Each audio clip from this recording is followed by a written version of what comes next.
से पहले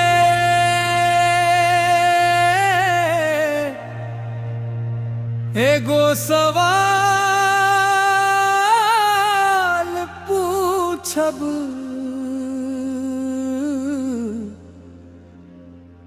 कब हूँ सच में हमसे प्यार रहल।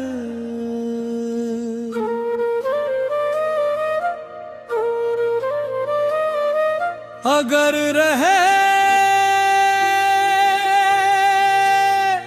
त छोड़ काहे, अगर न रहल त सपना देखवल काहे।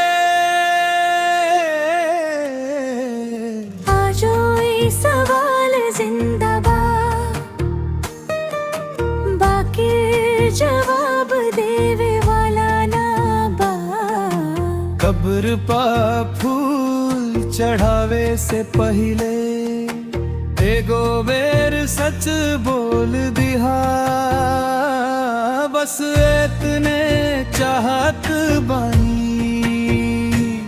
सच बोल दिहा, सच बोल दिहा, बस इतने चाहत बानी। छोड़ल के कारण बता दिहा, सच बोल दिहा एगो बेरा।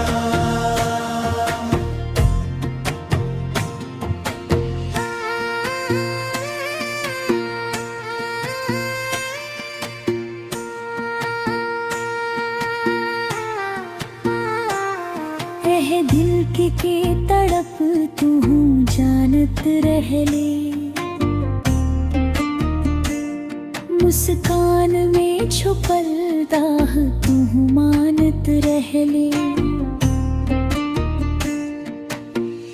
रात भर नाम तोहार जपल जाला, सुबह होके फेरो घाव निपल जाला।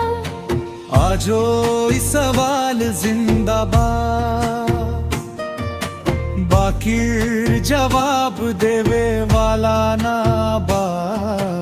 कब्र पा फूल चढ़ावे से पहले एगो बेर सच बोल दिहा, बस इतने चाहत बानी। सच बोल दिहा, सच बोल दिहा, बस इतने चाहत बानी। छोड़ल के कारण बता दिहा, सच बोल दिहा एगो बेरा।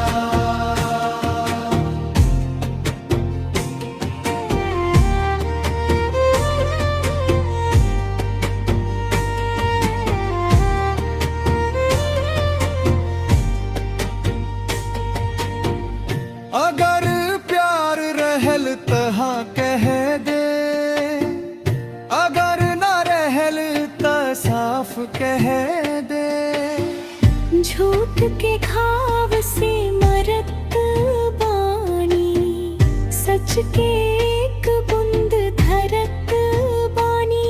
बस